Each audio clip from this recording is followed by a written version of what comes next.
Welcome to the last of the talks for week 5 in our course Transmission of the Light. This is a discussion of the chapter on Kon Ejo, Eihei Dogen Zenji's Dharma Air.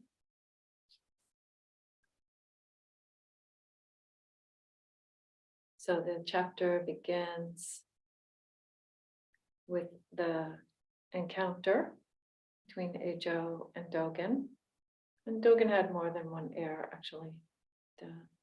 I gave you a link to a chart on the first week, which depicts the heirs so that you could see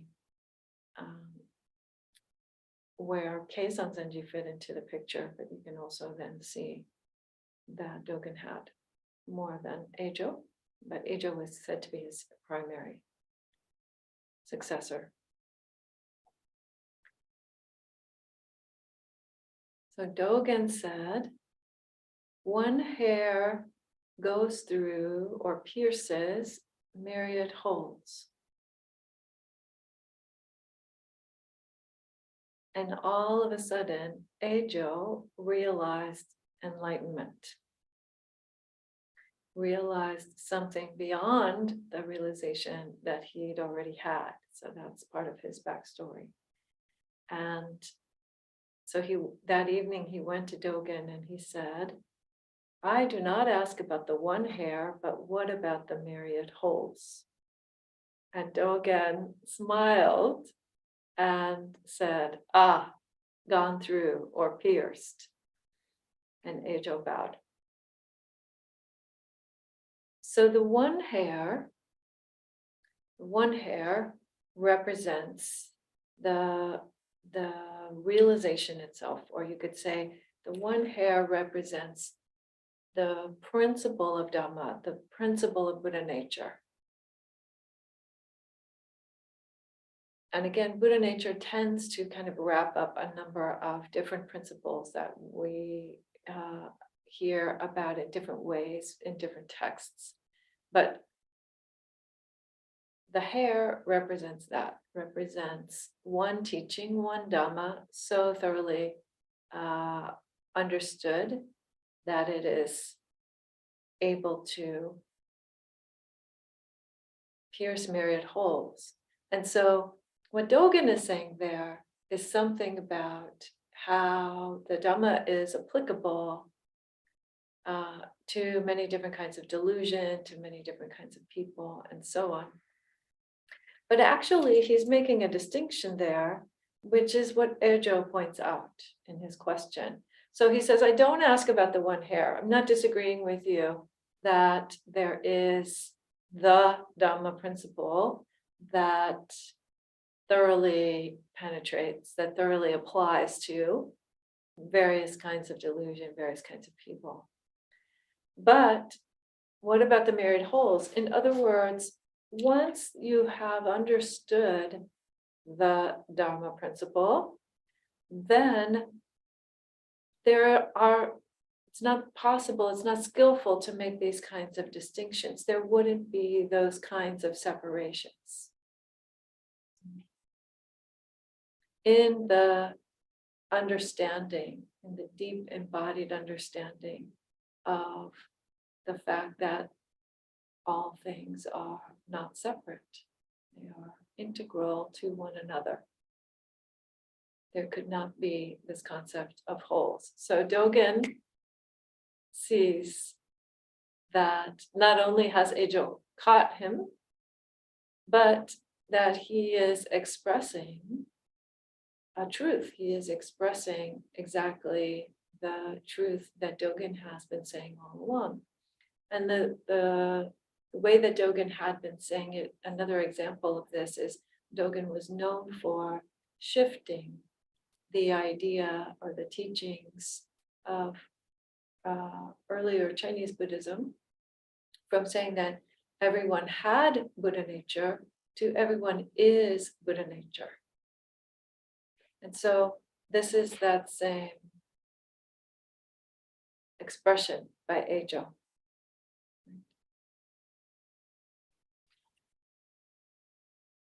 the thorough penetration. There can't be individual wholes. So, and that I have to say is quite an accomplishment, because as we saw in Dogen's biography, and as we see in his chapter here in the Renkoroku and in his teachings, he was, quite the smart aleck. He was quite the know-it-all. He was quite the questioner. And so for someone to have basically one-upped him was a big accomplishment. And so it goes on here and it says a little something about Dogen's respect for Eijo. But nonetheless, we'll start at the beginning of his backstory as a monk, which was that he went forth at the age of 18. He also studied in the Tendai school, just as Dogen had, in part because he also was from sort of high-ranking Japanese family. And this story about Eijo going back and receiving this admonition from his mom, wow, Eijo's mom. My intention in having you leave home was not that you would mix with nobles, but that you would refrain from studying for the sake of fame and profit, and take up the pilgrim life with your rain hat on your back. Wow. So she very much encouraged him. She encouraged him very strongly, exhorted him to not be content with a comfortable life, a life of being honored and respected, but rather that he would become what I understand to be a true seeker, someone who was on his personal journey of awakening. So Eijo agreed, changed his robes, and never went back to Mount Hiei after that. I'm sure that they were disappointed. But then he went on to study the teachings of the Pure Land School. Interesting. So still studying. And then he went to Kakuen. Kakuen being a Zen master. And was a prodigy there, somebody who was respected there, very persistent, you can say a very energetic, seems like, student there. And there was this discussion of the Shurangama Sutra, the Heroic March Sutra.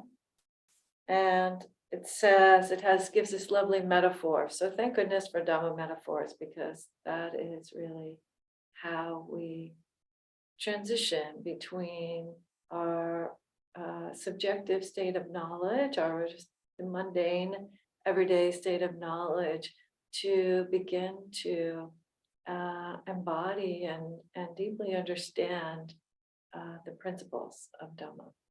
So there was this metaphor of the empty pot, and that you cannot increase the emptiness of the pot by putting more emptiness in it, and you cannot decrease the emptiness of the pot by taking emptiness out of it. So it's kind of an interesting way of thinking about it. And it really woke something up in Eijo.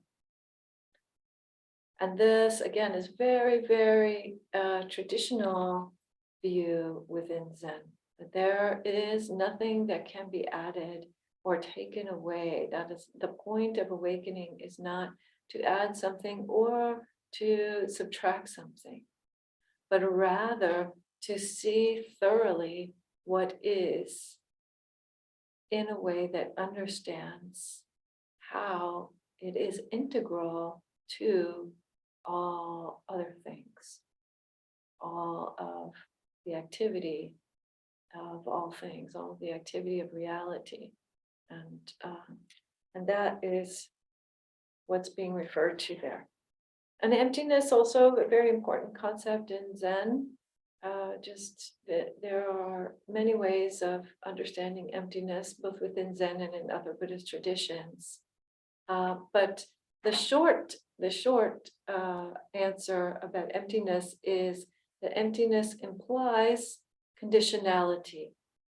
It implies that it's a thing or a person or a place are empty of permanence, empty of independent arising, empty of eternal existence, but that things are fundamentally conditional based on the presence of the causes and the conditions that are necessary for it to be present when it's present. And when those things are gone, then it's gone. That is what it means. The way that emptiness is used in Zen.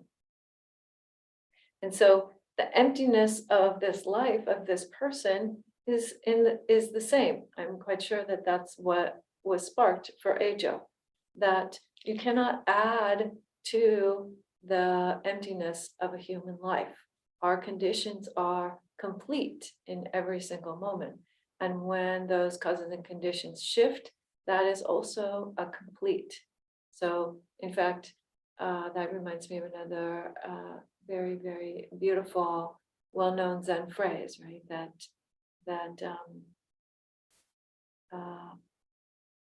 birth is complete in this moment, death is complete in this moment.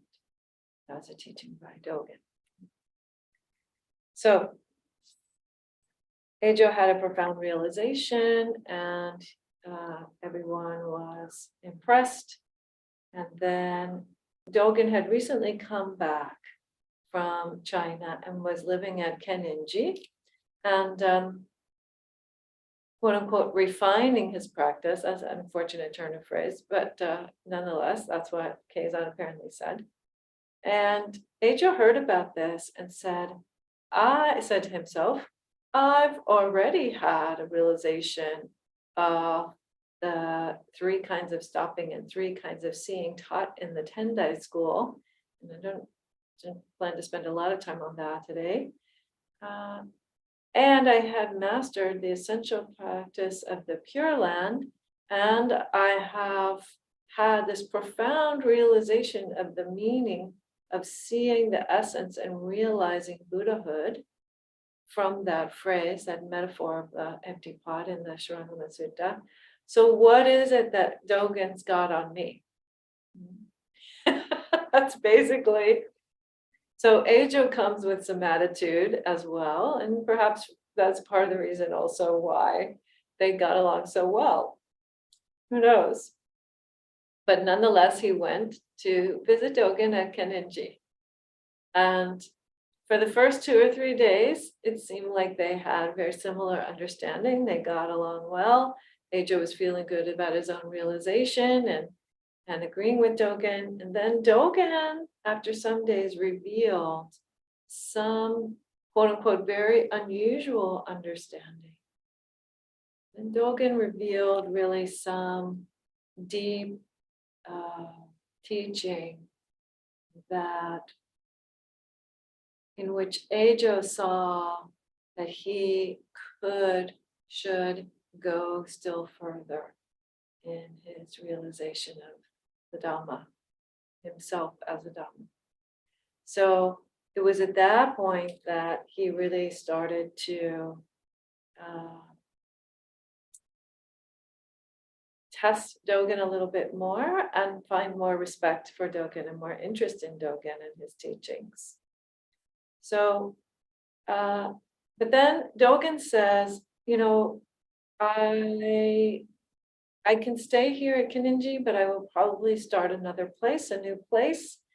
And when I do, you should come see me, because it's not suitable for you to study under me here in this monastery. So to explain that just a bit is to say, Dogen was not the abbot of Kenninji. He was practicing there at Kenninji. He was one of the students. And the Japanese understanding would have been, and still is for the most part in many monasteries, that everyone at a monastery is the student of the abbot. That's how it works. There isn't more than one teacher, because there's only one abbot and everyone is a student of that person. And it would be considered quite disrespectful and quite unusual for someone like Dogen, who was a monastic in training at Kinninji, to have his own students, so to speak, on the side. So for that reason, he tells Ejo, you can't stay here and study with me, but come see me when I start my new place. So Dogen did in fact go and build a hermitage outside of Kyoto, and for 2 years nobody came. So I hear like echoes of Bodhidharma there, right? He went off on his own and took some time and really stayed with his own practice for some time before folks began to express an interest in his practice and his teachings as something that they might want to explore. And so he demonstrates great patience. Great patience. This is something that isn't actually mentioned very much in here in this text, but we see it from time to time. And this is one of those times. So at least for Dogen, I would imagine 2 years would have been great patience for him to wait for somebody to show up, and Ejo showed up. And so they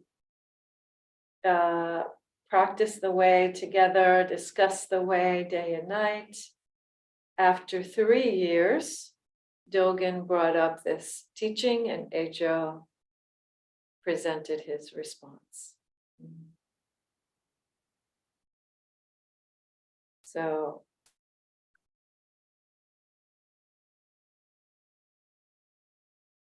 Ejo stayed with him for 20 years after that. Great. He really expressed his debt of gratitude. He really expressed his great respect for Dogen as a teacher. He served as Dogen's attendant for quite a long time. He was there for every ceremony, every teaching. It says that Dogen's attitude toward Ejo was almost like that of a student to their teacher. He had such tremendous respect for Ejo. And Ejo, in fact, questions him about this, right? He asks him why he is taking charge of things, asked to take charge of things that ordinarily he would have expected Dogen, the abbot, to be doing. And Dogen said, "You will outlive me, and it will certainly be you who will cause the way to be spread. So I esteem you for the sake of the teaching." So it's a kind of deferring, polite way of saying, yes, I respect you, and I recognize that you are the one who is going to carry on after me. So Keizan uses this lovely phrase, like water and water, or like space meeting space. That's how it was for Dogen and Ejo. And I would add that that's how it is for anyone who awakens. To awaken is like water merging with water, or like space merging with space. That's why the holes analogy doesn't work. Yes. Beautiful. So Keizan goes on, says, nothing can be produced at all. So again, returning again and again to this understanding of non-separation of all things, mere transformations of phenomena happening, all in harmony with each other.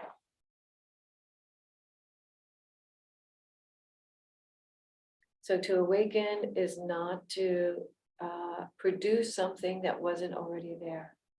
It is to realize the nature of reality, which has already always been there and will continue to be there.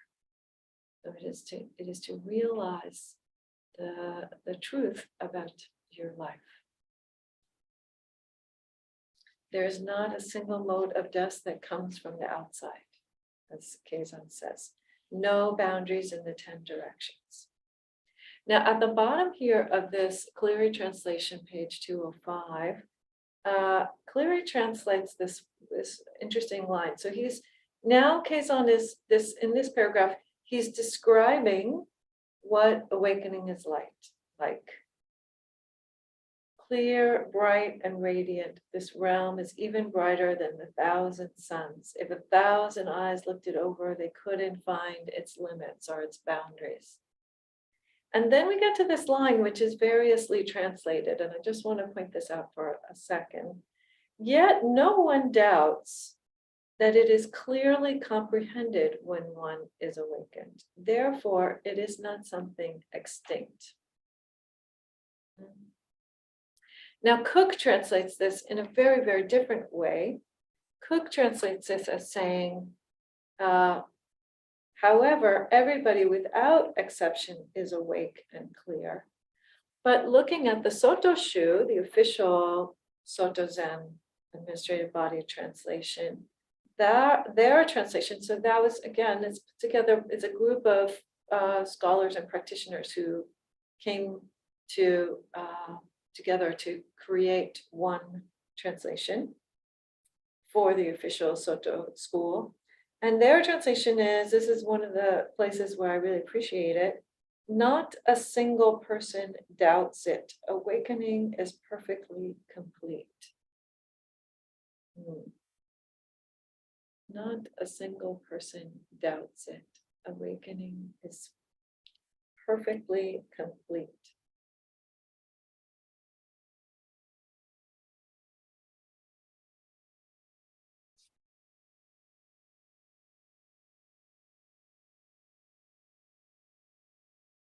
So he goes on to really exhort his students.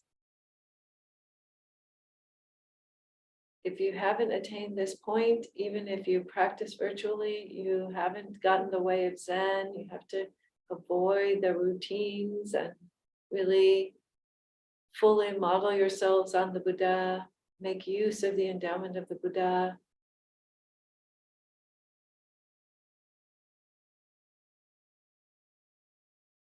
Says, even if you experience states of joy by the power of virtue and proudly enjoy this conditional happiness, this is just like the wheel of a cart that sometimes goes through wet places and sometimes through dry places.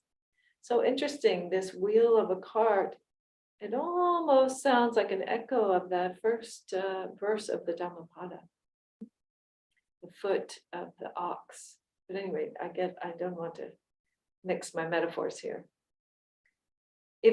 So he's saying, even if you have a practice that is intensely joyous, that is still, and it is still a conditioned happiness, that is still going to be a life, a samsaric life full of ups and downs.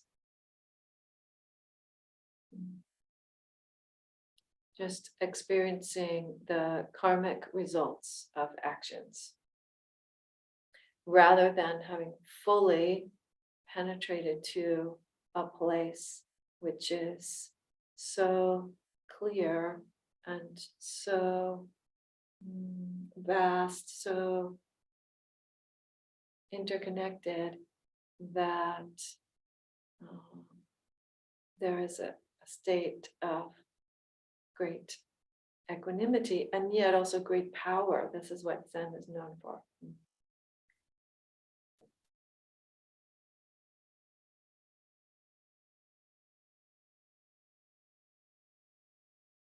So he says, don't be too fond of academic learning. Okay, we've heard that message numerous times. You need to practice. You really need to practice. And all you should do is arouse your will for the moment, even for an instant. So that is like a great fire in which nothing can remain. So that's a very powerful metaphor also. And I would caution you a little bit about the will, arousing the will. There's a degree of volition involved, but this great fire is in this case. So fire has many different metaphorical meanings in the Dhamma. In this case, it means something that burns through all of the delusion, burns through all of the conditions that are present to arrive at this great awakening, this great bright clarity.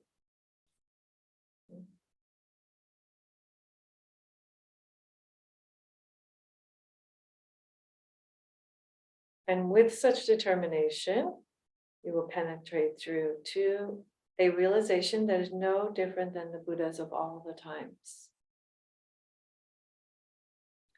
So that is the teaching that all beings who awaken have the same awakening. It doesn't mean that they experience it in the same way. That's why we see different descriptions of awakening or of enlightenment in different traditions by different people and so on.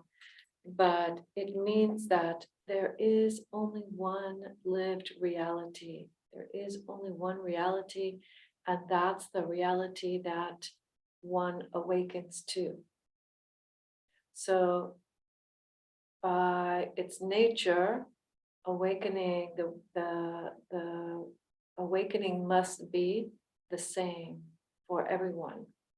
And the Buddha affirmed this, at least from what we can tell from other records. The Buddha affirmed this, that those who are fully awakened have the same awakening that he had, the same enlightenment. We can talk more about that if you like. So just to finish up here on the chapter, when you arrive at this realm, you do not establish even the name of a single hair, much less the myriad holes. Again, this sort of sweeping away of all distinctions. All distinctions.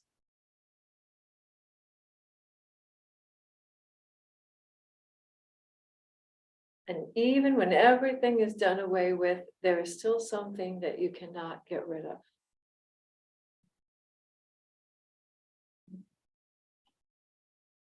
Fundamentally radiant, aware.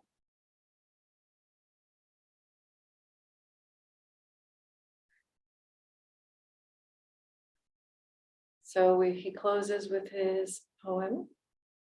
Space has never admitted even a needle.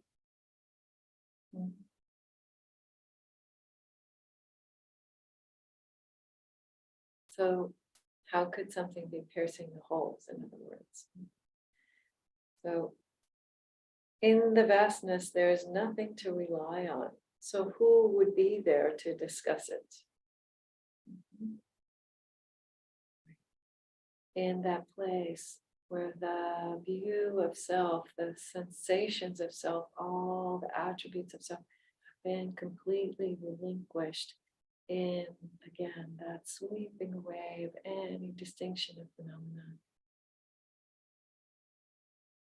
Do not say that one hair goes through the myriad holes. The bare, clean ground hasn't a trace.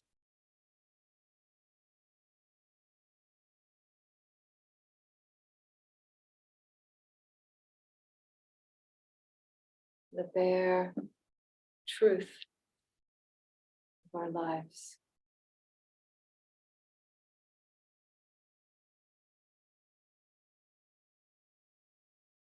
How could it be anything but